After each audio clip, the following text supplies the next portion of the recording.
आदरणीय डॉक्टर हितेश जानी जी, हमारी अगली अभियान की उम्मीद, गौ माता के संरक्षक, मेरे बड़े भ्राता रंजीत जी डंडीर, विषम से विषम परिस्थितियों में भी एक चट्टान की तरह हमारे साथ खड़े रहने वाले उपस्थित बंधुओं, यह शुद्ध रूप से व्याख्यानमाला का मंच है। हम कदापि व्याख्यान के अलावा किसी भी प्रकार के प्रचार प्रसार की इस मंच से कोई गतिविधि संचालित नहीं करते, परंतु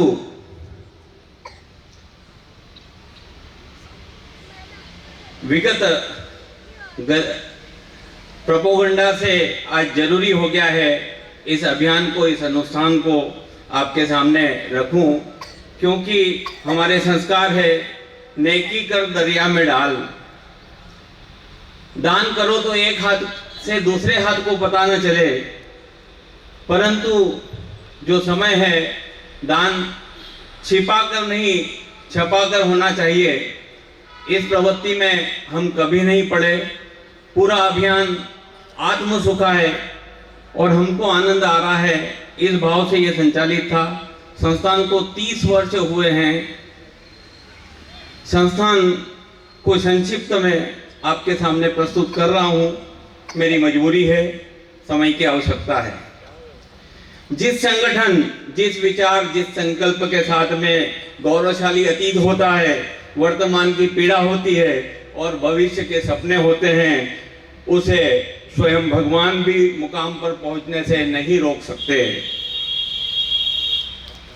इसी आधार पर संस्थान के अतीत, वर्तमान और भविष्य से दो प्रसंग प्रस्तुत करूंगा। ये मेरी अकेले की कहानी नहीं है, ये विरासत मेरे 50 साथियों की साझी विरासत है। कृपया इसे स्व स्तुति या स्व प्रशंसा न समझे। एक दृश्य आपके सामने प्रस्तुत कर रहा हूं, एक जो मैंने अपने बाल्यावस्था में देखा। बहुत ही दिनहीन प्रतीत होती महिला, सुबह से ही ये मांजरा लगता था, प्रतिदिन की दिनचर्या थी ये। और हमारे यहाँ पे बड़े भाई को दादू बोलते हैं। दादू, एक भैंस से मैं अपने बच्चों के पेट नहीं पाल सकती, मुझे दूसरी भैंस के लिए आपको ऋण देना ही पड़ेगा। दूसरे बंधु, एक बेटे को पहले से ही आपके माध्यम से पढ़ा रहा हूं इंदौर में। आप कहो तो दूसरे बेटे को परीक्षा देने भेजूं, नहीं तो मेरी हैसियत नहीं है। पिछले राखी के सीजन में, नवयुवक, पिछले राखी के सीजन में आपने मुझे राखियां लाने के लिए पैसे दिए थे और मैंने उस राशि को दोगुना किया है। अपने सारे भाइयों बहनों की फीस भर चुका हूं। अगर गणेश जी लाने के लिए भी पैसे मिल जाएं तो मुझे बहुत सुविधा हो जाएगी। इस बारिश में छप्पर बिल्कुल साथ नहीं देगी, मुझे दोबारा आपको पैसा देना ही पड़ेगा। मेरा 2-3 किस्त बची है। ये दृश्य किसी नेता, किसी दरबार का नहीं था। इसको मैंने अपने समझदारी पाते ही बाल्यकाल में अपने घर पे घटित होते देखा है। मेरे पिताजी एक शासकीय सेवक थे।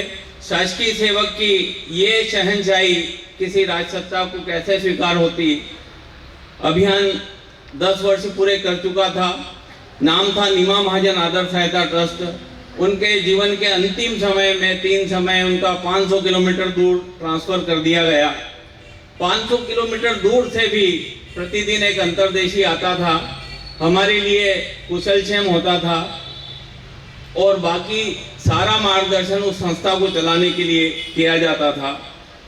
राजसत्ताएं ये नहीं जानती, जो अपने हौसलों से उड़ान रखते हैं वो पंखों की कब परवाह करते हैं। मैं इस अवसर पर हमारी पूर्व विधायिका खोड़े भाभी को भी श्रद्धांजलि देना चाहूंगा। खोड़े भाभी ने शपथ बाद में ली। पहले ये बोला प्रकाश भाई खरगोन की आवश्यकता है, पहले प्रकाश भाई को खरगोन ट्रांसफर किया जाए, एक सिंगल ट्रांसफर ऑर्डर निकला, परंतु बहुत देर हो चुकी थी। जब पिताजी वापस खरगोन आए और जब उनकी हॉस्पिटल में अंतिम समय चल रहा था, मेरी माताजी ने बहुत आग्रह किया कि एक बार अगर आप भगवान को बोलेंगे कि मुझे अच्छा कर दे, तो मुझे विश्वास है वो आपको अच्छा कर देंगे। परंतु उन्होंने ईश्वर पर फैसला छोड़ रखा था और उन्होंने कभी ईश्वर को नहीं बोला। उसको मेरी सेवा जहाँ लेना होगी उसने तय किया है, मैं नहीं बोलूँगा कि उसे अच्छा कर दे। जबकि परिवार में वृद्ध माता पिता, 3 बहनें, 2 बेटियां, इनका विवाह करना और एक बेटे का कैरियर बचा था। अब हमारी परवरिश का अंदाजा कीजिए आप, अगर किसी चिकित्सा क्षेत्र में ज्यादा पैसा व्यय हो गया, आकस्मिक पैसा व्यय हो गया, तो पूरे परिवार को लेकर बैठते थे। सोचिए, हम में से किसी ने किसी का मन दुखाया है क्या?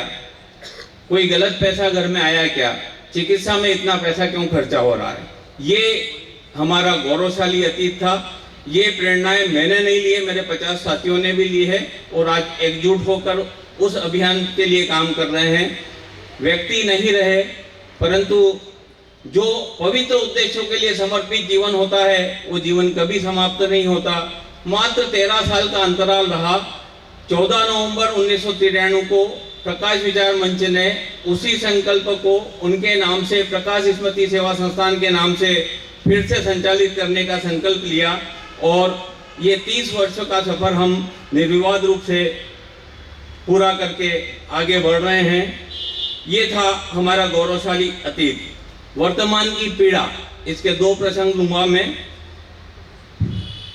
14 नवंबर 1980 अपने पिताजी की अंत्येष्टि के बाद में अपनी बड़ी बहन से पूछता हूं कि अब हमारा घर कैसे चलेगा।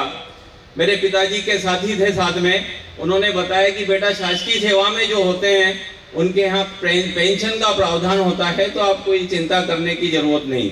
मेरी पीड़ा और चरम हो गई कि जिनके पिता शासकीय सेवा में नहीं होते उनके परिवार कैसे चलते हैं। इस पीड़ा ने कुटुंब सहायक योजना को जन्म दिया।